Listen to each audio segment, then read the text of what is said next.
Today we are going to talk about weathering, sediments, and sedimentary rocks. First, we will discuss weathering, which is the breakdown of larger rocks into smaller components. Then we will discuss different types of sediments. Sediments, such as sand or pebbles on a beach, form from the breakdown of larger rocks due to weathering. Sediments are what sedimentary rocks are composed of. Then we will discuss how sedimentary rocks form and what types of environments they form in. So first is weathering. We have physical weathering, which is sometimes also called mechanical weathering, and that is the physical breakdown of rocks and minerals at or near the Earth's surface. And when you have physical weathering, there is no change to the chemical composition of the minerals. It's just pieces of rock and minerals get broken down into smaller pieces, and that's it. Chemical weathering, however, is when minerals break down to chemical reactions, and that can result in changes in the mineral composition. So for example, oxidation is similar to how rust forms, and that will change certain minerals into a new material called iron oxide. When we're talking about weathering, it's helpful to know what the term parent material means. It means the original rock materials that have been affected by weathering. Some other terminology that's important is the word sediments. Again, that's materials that result from the weathering of the parent rock. Sediments include sand, silt, pebbles, clay.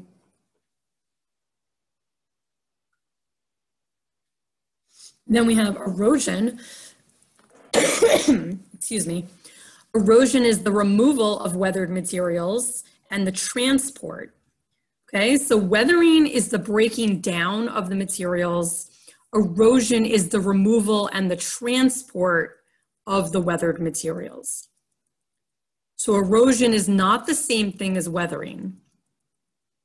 Okay, so again, the removal of the weathered materials and then the transport of those weathered materials.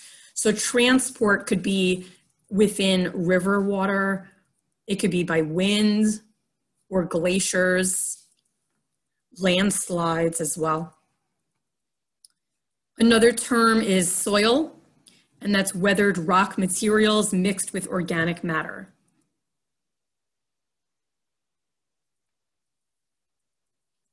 So we're going to start with the physical weathering or mechanical weathering.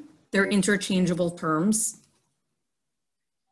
So one type of physical weathering is called frost action or frost wedging, or it's also called freeze-thaw action.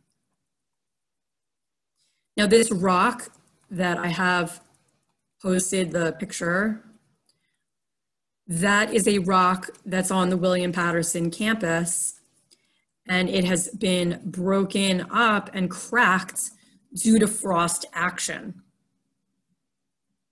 Frost action is just water seeping into cracks in rocks. And then when it freezes, the water expands as it forms into ice, and then it breaks open the rock further. Pressure release is another form of physical weathering. And then we could also talk about living organisms. So like root action, for example, like tree roots sticking up out of a sidewalk, breaking the sidewalk apart. That can also happen in rocks. So here are the details about frost action. Again, when water seeps into cracks in rocks and freezes, it expands and it wedges the cracks open even wider. Now, water actually expands 9% of its volume when it's frozen. So every time water seeps into these cracks in the rock and then it freezes, the ice is pushing the cracks open further and further. And then that allows the water to seep down even further into the rock.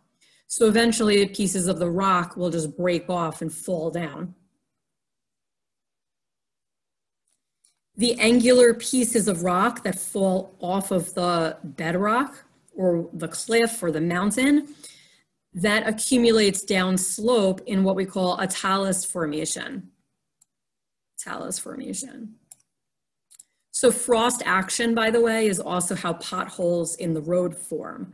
And then you're adding the component of trucks and cars running over the vulnerable areas of the blacktop in the road. So then over time that cracks the road and forms potholes.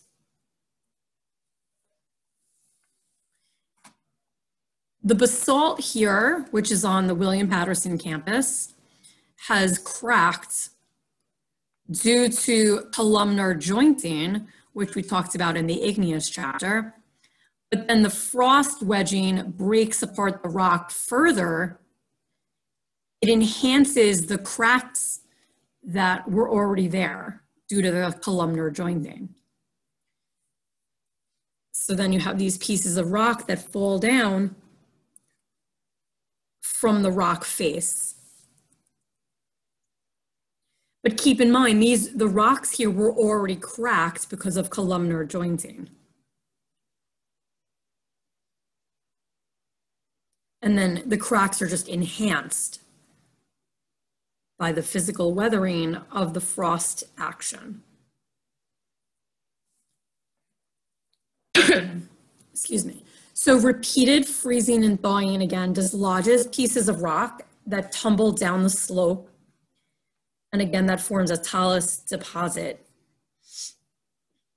which is an accumulation of coarse angular rock fragments at the base of a slope. That's the definition of a talus deposit. Professor, can you say that again, please? The talus deposit is an accumulation of coarse angular rock fragments at the base of a slope.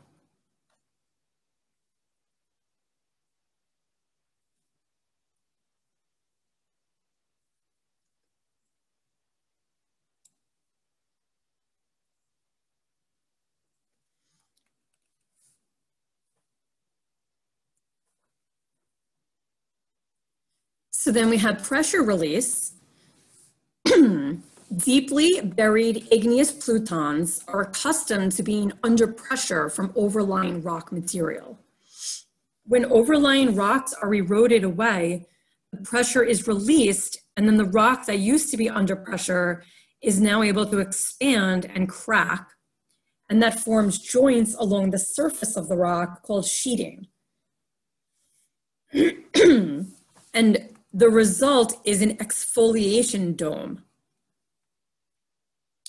So you look at the top picture and you have the pluton deep underground, and it's being pushed down on by all the rock above it.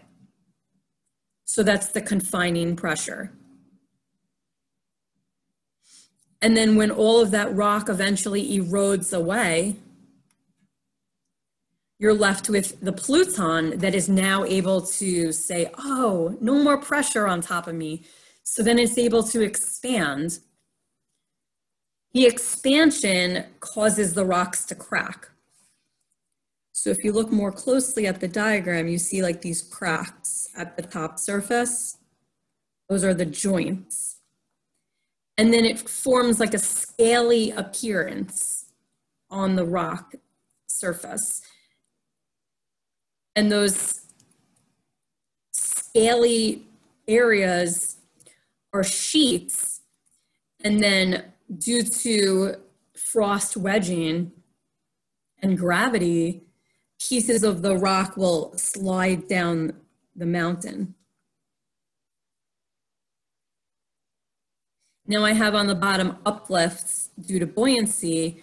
That's because all the crust is pushing down into the mantle a little bit. So as you remove all the rock that used to be pushing down into the mantle, you have less pressure pushing down. So then the rock is able to kind of uplift a little bit. And that actually allows for even more erosion to happen.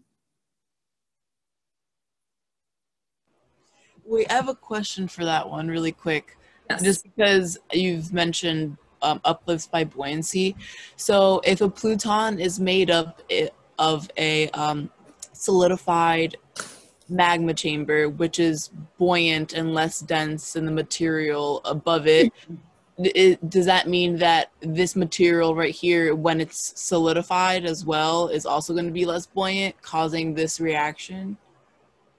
Oh, so when you talk about the magma chamber, the magma is liquid rock. That is more buoyant than the surrounding solid rock.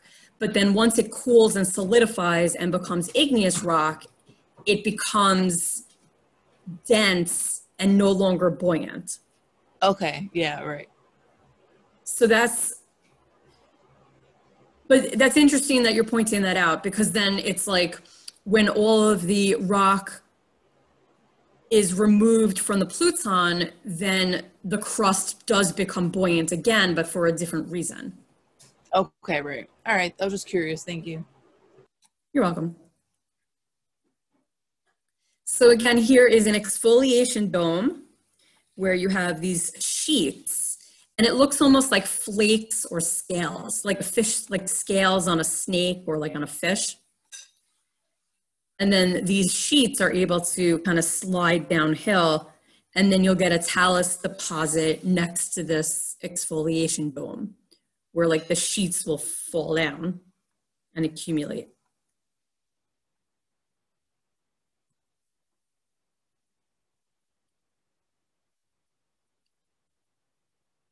So then we have living organisms. Now this is also a picture from William Patterson, and this is near the tennis courts.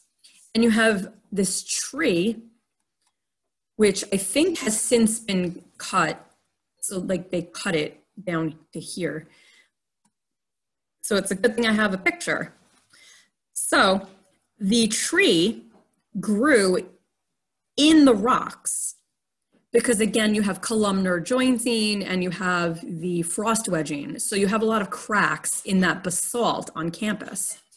So little tiny tree saplings sometimes start growing into those cracks. And then this tree was able to grow and grow and grow a little bit bigger. And you see the roots are pushing some of the rock pieces further apart. So that's root wedging. Then we have chemical weathering. And again, chemical weathering, you will have changes in the chemical composition of the parent materials. So what can cause chemical weathering? Gases, water, acids, and organisms. Organisms, for example, lichen. Lichen is a symbiotic relationship between fungus and algae that live together.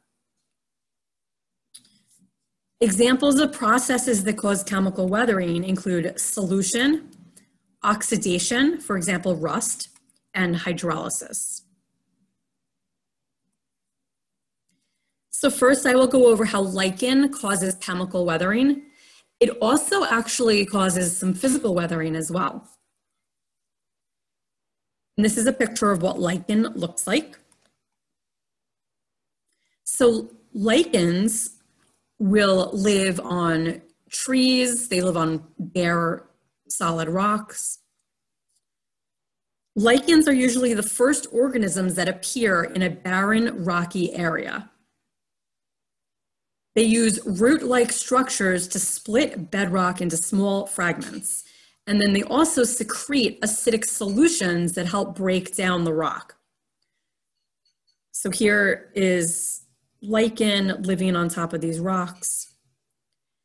Over time, which could be hundreds of years later, the acidic solutions secreted by the lichens, as well as the root-like structures breaking apart the rock, will eventually form a layer of soil on top of the rocks. And then at that point, other plants, well, plants are able to start inhabiting that soil. So lichens are really important for chemical and physical weathering of rocks, mainly because they allow for the formation of soil, which helps the environment to progress, because then you're able to have plants grow there. And we have solution. Solution is when a solid dissolves in a liquid. For example, rock salt can dissolve in water, which results in sodium and chloride ions. However, most minerals are not soluble in water. So we have solution related to acids, because again, most minerals are not soluble in water. Just some of them are, like salt. Okay, but there are rocks and minerals that are able to become weathered by acidic solution. So a chemical weathering process is associated with weathering of calcium carbonate, which is the mineral calcite, or CaCO3.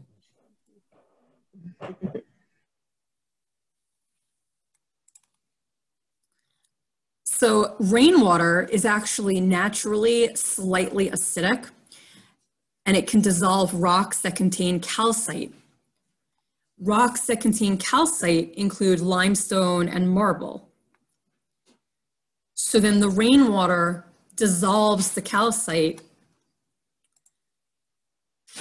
Calcite is a mineral. Yes.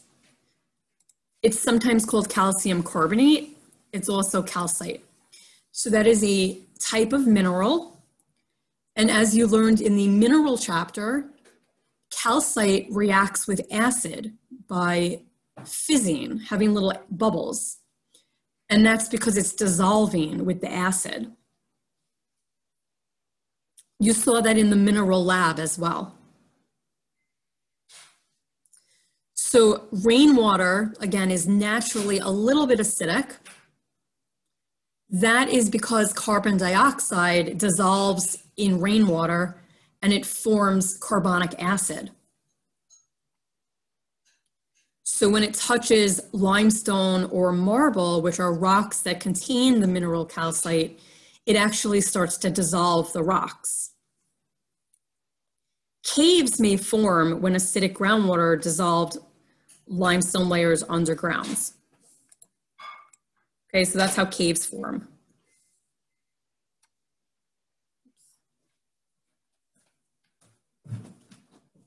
And we have oxidation. That's a reaction of oxygen with other atoms, for example, metal elements, to form oxides. Most oxidation occurs from oxygen that is dissolved in water. Ferromagnesian silicates, which is really just another term for mafic minerals. Mafic minerals is something we talked about in the igneous chapter. So these mafic minerals are rich in iron and magnesium. Now, iron is something that we are pretty familiar with as something that rusts. So if minerals have a lot of iron in them, the iron actually will rust. The same way if you leave something made of iron outside, it'll rust because of the oxygen and the rainwater. So over time, iron will rust, okay? So these ferromagnesium silicates, or mafic minerals, contain iron. The iron oxidizes and becomes rusty. That's actually a mineral called hematite, which is iron oxide, or it's the same thing as rust. So you will get a reddish orange residue on rocks that are mafic, for example, basalt. Basalt is normally a dark gray rock, but then it can become a little bit rusted and it'll turn like a reddish orange.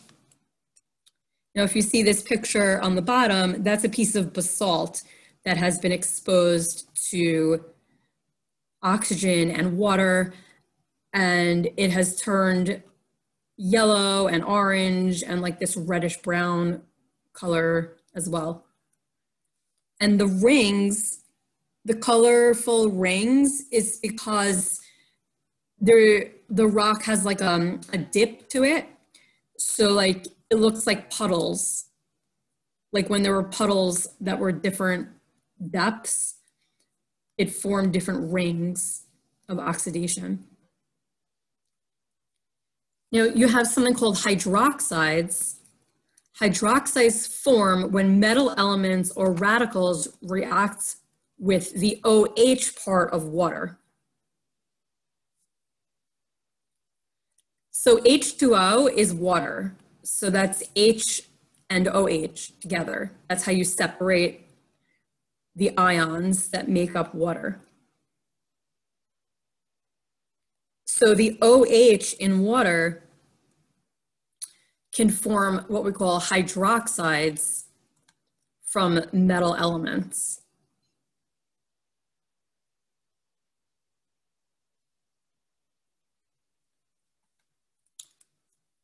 Then we have something called hydrolysis.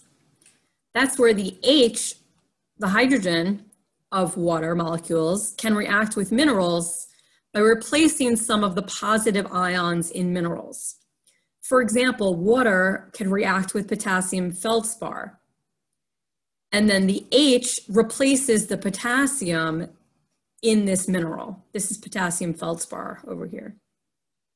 So then over time, hydrolysis can break down potassium feldspar and form clay minerals. And then that potassium is free. It's no longer a part of the feldspar. So then it's going to be released into the environment. For example, the potassium can end up just flowing downstream in a river and then ends up either in a lake or the ocean, along with other materials like dissolved silica and bicarbonate. So here's potassium feldspar is what you begin with.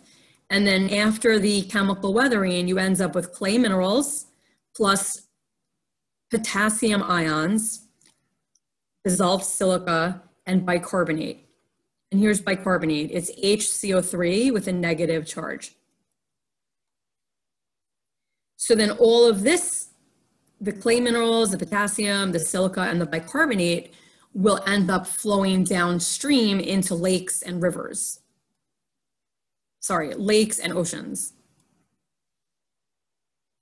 So this table shows different products of chemical weathering. So on the left, it shows the minerals, and then it shows you the residual products that you end up with, and then the materials that you get in solution. So these are your felsic minerals, quartz and feldspar. Quartz actually does not undergo chemical weathering. So quartz will just break down into smaller pieces of quartz or dissolved silica. Feldspar will break down into clay minerals and then dissolved silica, potassium, and also sodium and calcium, depending on what type of feldspar. So the sodium and the calcium are from a type of feldspar called plagioclase.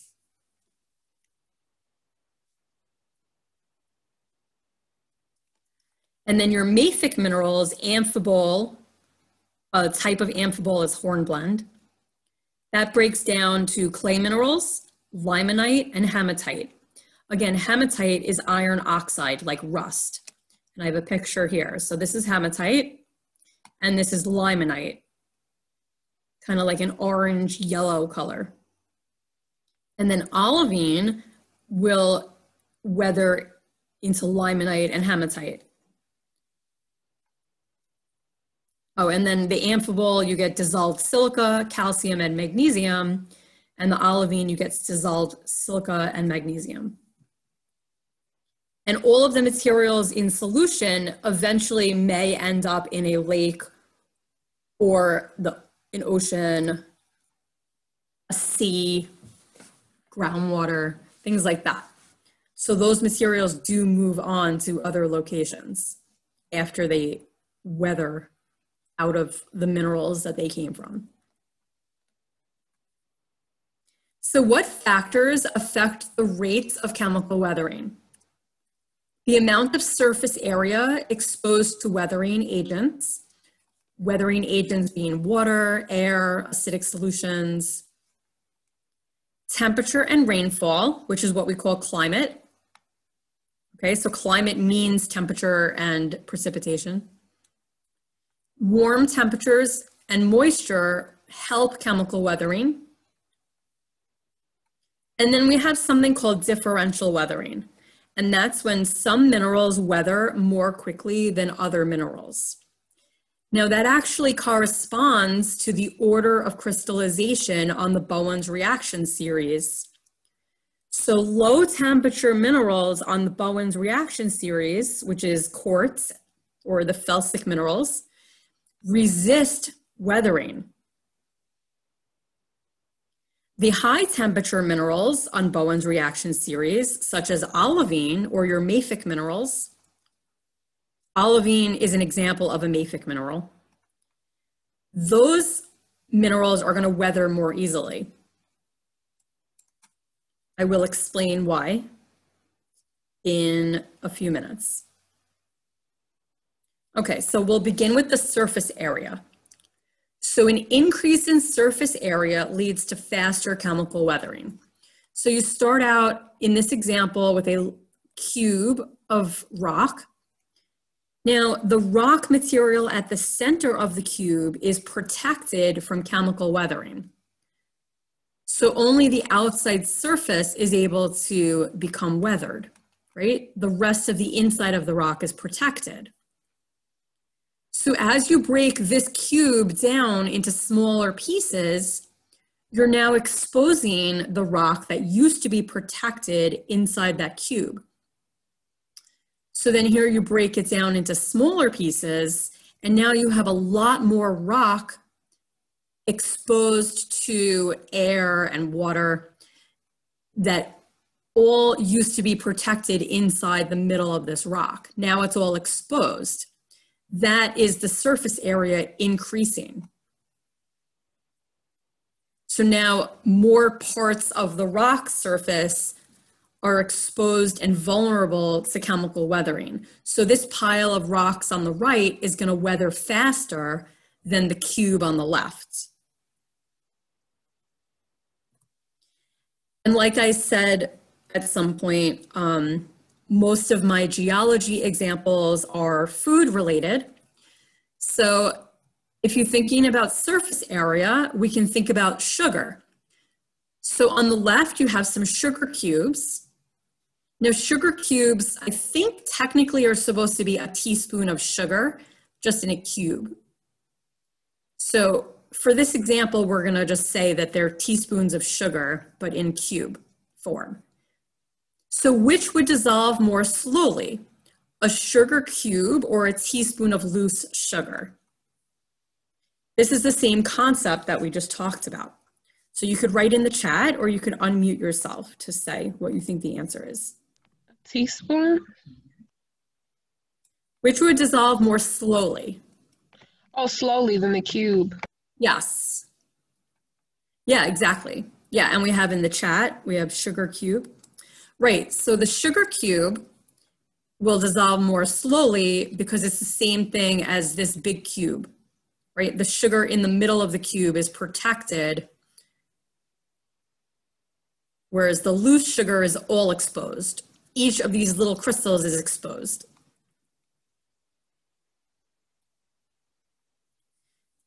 So then we have the climate was the second factor that affects chemical weathering rates. So warmer temperatures and moist climates will lead to increased chemical weathering. Chemical reactions occur more quickly in warmer temperatures. So warmer climates, you're going to get faster or more chemical weathering. And then because of the moisture, you're getting more chemical weathering because of the water and because of oxygen in the water. So rust and hydrolysis are more common if moisture is present. So then a tropical rainforest that has high moisture and high temperatures is going to lead to higher rates of chemical weathering as compared to, let's say, the North Pole or a polar desert. Okay, so you have cold deserts in, let's say, Mongolia in Asia.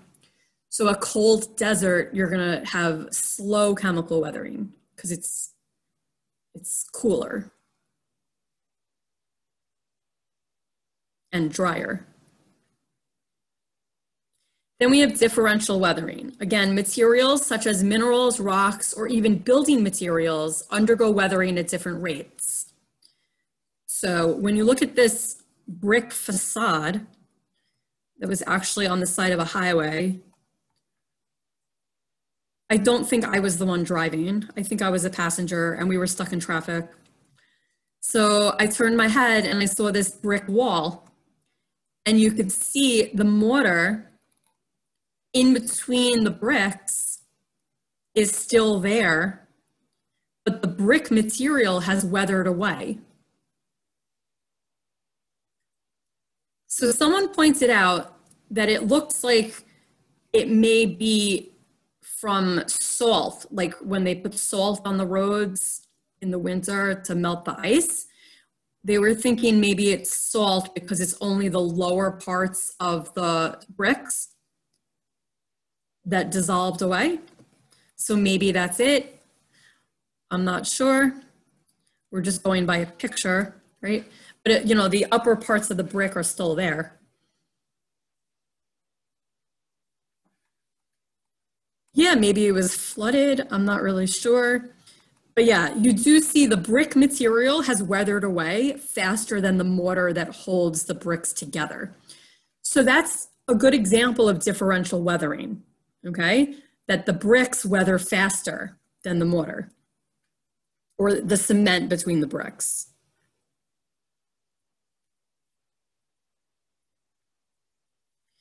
Okay, so here is an example of some rocks in Orchard Beach, which is in the Bronx.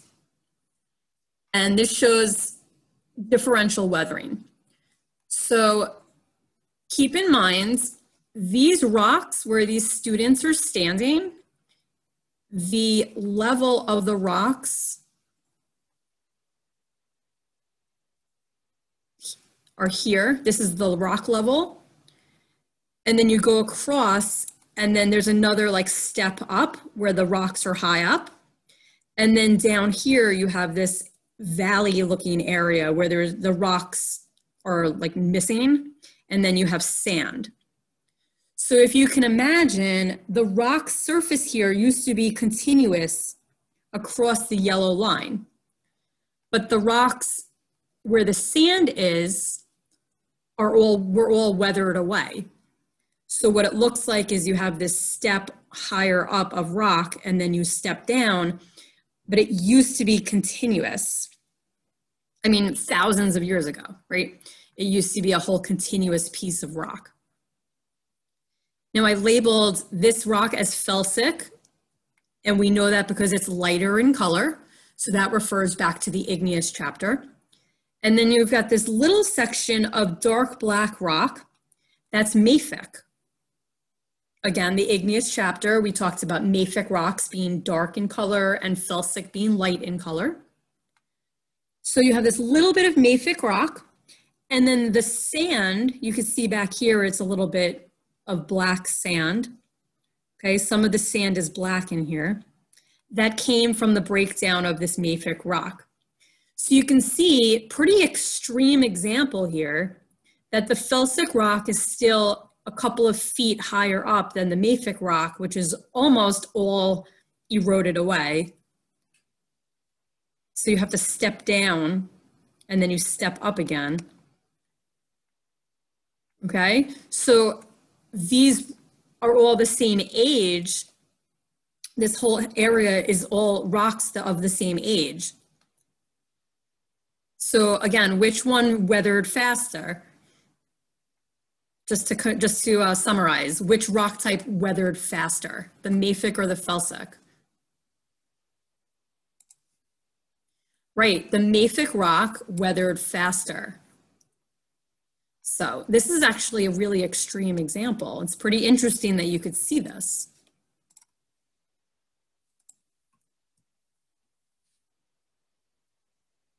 So the summary of differential weathering using two examples. We have quartz, which is felsic. That is a low temperature mineral on Bowen's reaction series. Since it forms at lower temperatures, it is more comfortable at the Earth's surface and therefore is more stable. So it does not break down as easily when it's at the Earth's surface. Okay, it's not like looking to break down because it's pretty stable at the Earth's surface. Now I'm personifying these minerals, right? By saying comfortable and things like that, but it makes it a little easier to understand if we personify. I don't know, that's my opinion. So anyway, olivine, which is mafic, is a high temperature mineral on Bowen's reaction series. It forms at high temperatures. That was the mineral all the way at the top that started to form when magma cools to 1400 degrees Celsius from a higher temperature. So 1400 degrees Celsius is a lot hotter than the Earth's surface, whereas quartz was the 800 degrees Celsius mineral, which is closer to the temperature of the Earth's surface than the olivine at 1400. Okay, so olivine, since it forms at higher temperatures, it is not as comfortable at the Earth's surface where it is a lot cooler than the conditions under which it formed.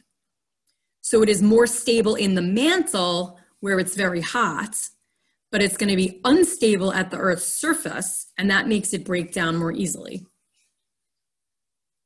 And when I say surface, you could add Earth's surface, just to make it more clear.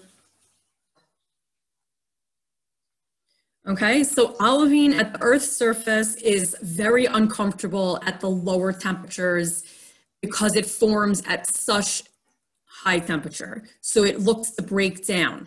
It's going to break down easily because it's not stable at the Earth's surface. Okay, but quartz does not break down easily at the Earth's surface because it's pretty stable at the Earth's surface conditions.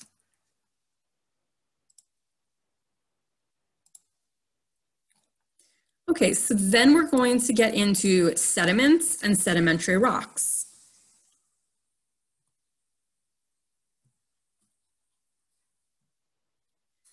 So after rocks undergo weathering, what happens to the weathered materials? So here is a cliff of bedrock, and you have weathering occurring, and then erosion is removing and transporting those materials that weathered off of this rock. Some of the materials are going to stay at a pile, the talus deposit, and then some of the other materials will end up as surface runoff. Like when it rains, the materials are going to end up in that rainwater and then, you know, run down the surface until they get into a lake or they get into a river.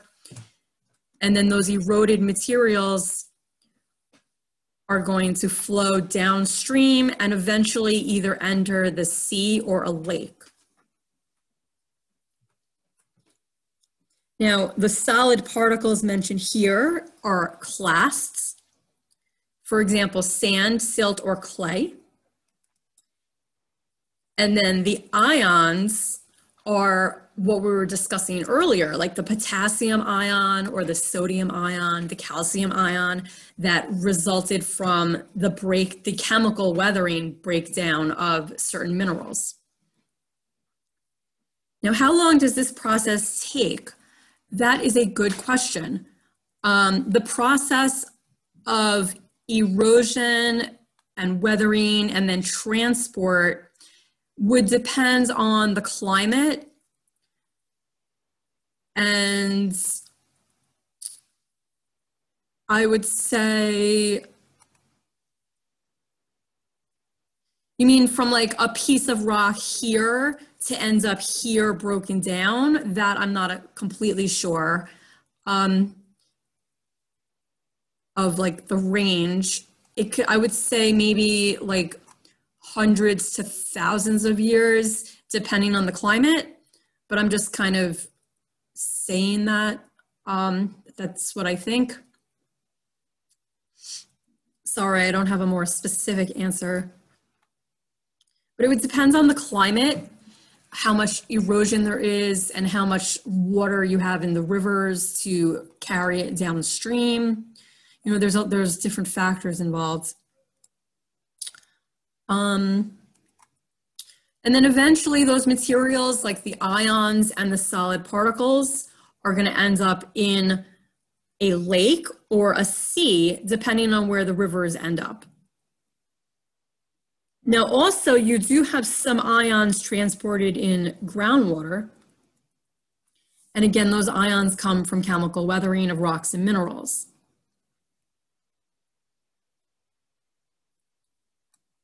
So then what is sediment? Sediment is materials derived from mechanical or chemical weathering of rocks. Here are the different types of sediment. You have detrital or clastic sediments. Those are solid particles that we call clasts. Those are pieces that broke off from pre-existing rocks, and it's going to include sand, silt, clay, and pebbles, gravel, things like that. Then we have chemical sediment. That's minerals that precipitate from solutions like salt, where the solution would be salt water, and then salt would be the crystal that's precipitating out of the salt water. Or chemical residues like iron oxide. Then we have biochemical and bioclastic sediment. Those are sediments related to living organisms, like plant material and seashells. Also, most forms of limestone are in this category as well.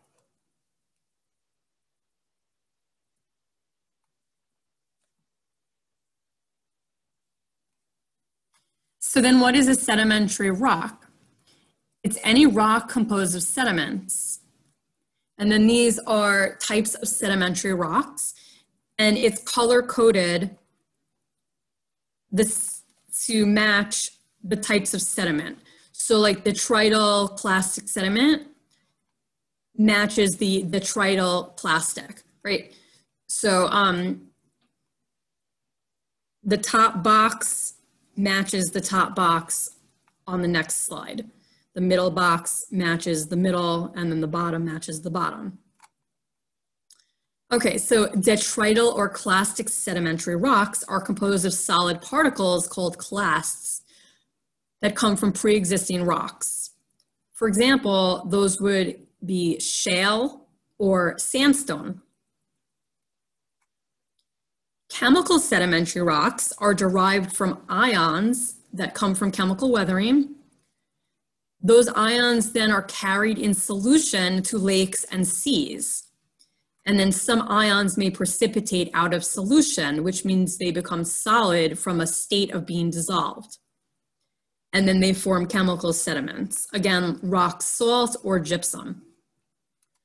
Or you may have a formation of a chemical residue like iron oxide, which you would get the rock called hematite or limonite. Now, hematite is a mineral but it's also a sedimentary rock. So it's like a sedimentary mineral. And then biochemical rocks are formed due to life processes. For example, many forms of limestone, such as the rock formed from ancient coral reefs. Many ocean-dwelling organisms form their shells from calcium carbonate as well. And then coal from plant matter. Chert forms from dissolved shells of marine plankton that have siliceous shells, which means made of silica.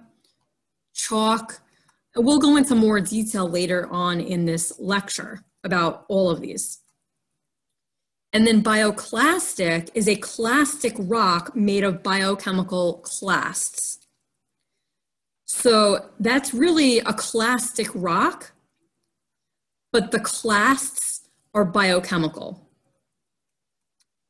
And an example of that is coquina, which I will show you later in this lecture. So then how do loose clasts or sediments become detrital rocks? Through the process of compaction and cementation. So compaction is sufficient to turn clay into rock, and cementation is related to turning silt, sand, and pebbles into a rock.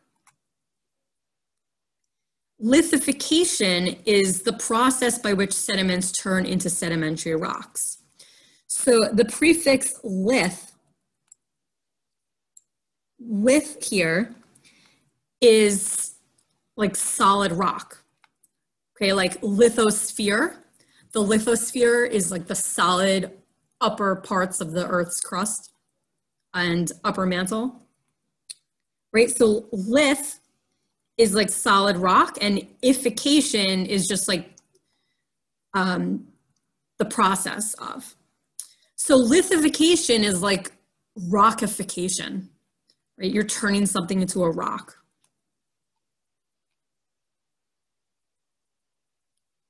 So then this diagram shows you different examples of sediments and then the process that they're going through to turn into a rock. And then it tells you the rock name. Yes. Professor, I have a question. Yes. So how, I see on the other slide, it gave examples of the clay. It said that clay was like the beach and sand was, oh no, I think it was sand was the beach and then clay was the lake. But how does that become a rock? Which slide are you talking about? Something later on? No, hold on. Let me go on my PowerPoint. The PowerPoint you just had before this, it says compaction was sufficient to turn clay into rock. Yes. And then, yeah, so I'm asking, how does that turn into a rock? Okay, I will get to that in a minute. Oh, okay. Thank you. No, thank you for asking because, you know, participation is good. Yeah, I will get to that. Let me just go over this chart here and then we will continue with compaction of clay. Okay, so the sediment here, gravel, for example, and then it tells you gravel is any clast greater than 2 millimeters in diameter. And then it says the process is compaction and cementation. And then if it's rounded clasts, the rock is called conglomerate. Angular clasts, the rock is called breccia. So that's how you read this chart, right? Sand undergoes compaction and cementation and turns into sandstone. So when you're talking about gravel and sand, it's mostly the process of cementation. But when you're talking about clay, it's mostly the process of compaction. And again, we will discuss these in a couple of minutes. All of these rocks also need to experience some heat and pressure for the lithification process. Again, lithification being just rockification, like turning into a rock. So you need some heat and pressure. The heat and pressure results from sediments being buried deep enough underground. So as you go down into the ground, there's more pressure from overlying rocks, but there's also more heat. And that heat sort of cooks the rock, cooks the sediment a little tiny bit, like lightly cooks it slightly. And that cooking from the heat will help the lithification process. So first we'll go over the compaction, and then I will go over the cementation. So compaction is when you reduce the volume of the pore spaces in between the particles. In this picture, we're using like this dry mud or soil. So this person has this soil in their hand, and they're going to squeeze it, and the squeezing pushes the particles of soil closer together. So then when they open their hand, they've reduced the volume of the pore spaces in between the soil particles. Now, this is not really a mudstone like it says in the diagram here, but it's kind of just modeling what compaction means. Okay, so I think this will probably answer your question about how the clay turns into a rock. So compaction, sediments, for example, clay is mainly what we're referring to right now, can be compacted under the weight of overlying sediment layers and the weight of the water. So for example, in a lake, okay, so I have this little lake here, and there's a fish in the lake. And if anybody has ever gone swimming in a lake and like touched the material at the bottom of the lake, it's kind of like slimy and really, really soft. And it's very, very fine-grained particles. And that includes clay and also some organic material. But mainly the particles are clay.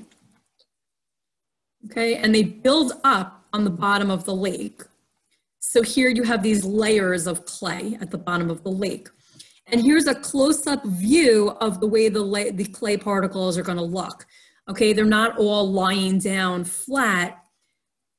You know, at the bottom of the lake, the material is very soft and like kind of fluffy a little bit. It's not like hard and compacted many times. So then as you have more and more clay deposited at the bottom of the lake, the grains of the clay particles are going to become aligned because they're under pressure. So if you look at the bottom diagram, the clay particles at the bottom are getting aligned. And that's due to the pressure from the overlying sediments. Now also at that point, the water in between the clay particles gets squeezed out. So the clay becomes more densely compacted together and it starts to become drier. So all this becomes tighter, more compact, the water gets squeezed out. Eventually, when the sediment is buried deep enough and compacted enough, it's going to start to dry out more and get more compacted, and then it gets a little bit of that heat from being buried underground. And over time, that is what turns it into a rock. The lithification process, again, requires a little bit of heat and pressure. So you have the pressure, but then the heat is from being buried deep underground. Now this type of rock is called shale or mudstone if it has silt in it. Silt is a little tiny bit larger than clay.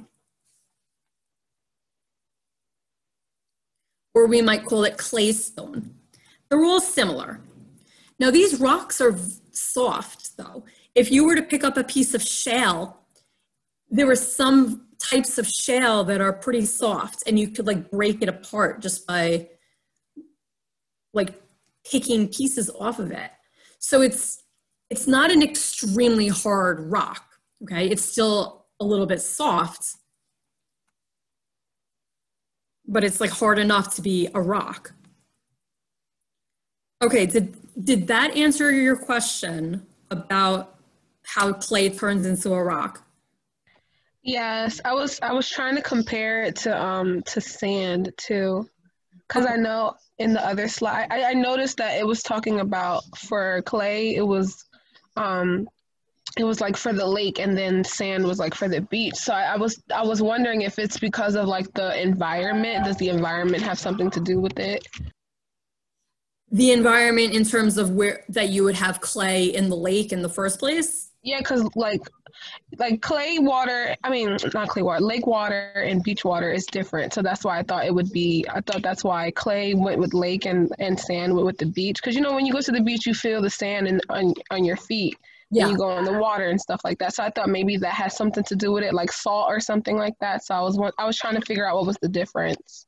Yeah, so sand is related to the beach having to do with, it's because of the grain sizes. So, but the wave action at the beach is strong, so your particles are a little bit larger. So they're going to be like sand and then like pebbles as well. You've So seen they do compact under weight too, just like clay does, or no? they do, but they're going to need something called cementation to actually cement the particles together because they're a little bit larger and yeah. But in terms of like why there's sands on the beach, it's because the ocean waves are strong, so they're gonna have like larger particles, and then a lake is very like calm, so the lake water is really only able to move around clay, but also the clay comes from the chemical weathering and then like flowing downstream from that picture I showed you before. Okay. From this picture. So like the clay particles are being carried by this river and then end up in the lake. Right, exactly. Okay. Now also, sometimes it's a little confusing because some of the beaches, they like bring sand onto the beach. Like, so that makes it a little bit confusing because some of the beaches that we have are not like 100% natural in terms of they don't just leave them, they replenish with sand. So that could be a little confusing at times as well. I'm not sure if I'm answering completely what your question is, but when we get into the cementation, I think it might help. I'm just gonna do the cementation. We have a little bit of time left. So cementation is when minerals that are dissolved in water that circulate through sediment pore spaces, in other words, groundwater, come out of solution and become solid. And that solid is gonna form a crust which glues the sediments together. So I'm just gonna show you back to this picture here. Okay, so you see in this groundwater, you have some of those ions that came from the chemical weathering of the rocks. Some of those ions end up in the groundwater. So then you still have the groundwater, and then let's say here's the beach with sand. That groundwater is going to pass through the sand that's underground as opposed to like the top of the sand surface, right? So some of the sand that's buried is going to have the groundwater pass through it. And then over time, whoops, what slide are we on? Over time, that groundwater passing through the sand grains is going to have the ions crystallize back out of solution and they turn into solid. So here are some sand grains. The sand grains are gonna have the groundwater passing through, right? Passing through, the blue is water, okay? So you can either have dissolved calcite, you can have dissolved silica, you can have dissolved hematite in that groundwater. So here's more groundwater, more groundwater. Over time, little tiny crystals are forming in between the sand grains. Over time, you have enough enough of the crystals that it'll form a crust. And the crust is going to act like cement and hold the sand grains together. So here's an example of crust. Now this faucet is in a home that has very, very hard water. Hard water contains a lot of dissolved minerals. So when the water pours out of the faucet and then you turn the faucet off, you have little bits of water droplets that stay on the faucet surface. As the water droplets dry, they leave behind the crystals of the minerals that were dissolved in that water. So now this faucet has this crust of calcium carbonate all around it. And this is pretty difficult to actually get off. Okay, it's like a hard, solid crust that forms. And that's because the tap water had minerals, okay? So the minerals form these crystals. So it's the same concept of groundwater forming a crust. And it becomes like a hard, solid material. So here you have sandstone. This is a hand sample, and then this is a thin section. A thin section is just a thin slice of rock that you can see under a microscope. And it shows you sand grains and then a crust between the sand grains. That's your cement holding the sand together. And then also, after this process, you do need some burial as well to help with that lithification. So if you're talking about like thick sand deposits on the beach, all the way lower down in that sand deposit is going to be more likely where you're going to form the solid sedimentary rocks, because you're having the burial with that heat and pressure along with the cementation. But when we look at this, sand, it says compaction and cementation. So you need both in order to get the sand grains to stick together. Okay, so you do need a little bit of burial, the heat and the pressure. And then you also need that cementation or that crust that forms that will actually glue the sand grains together.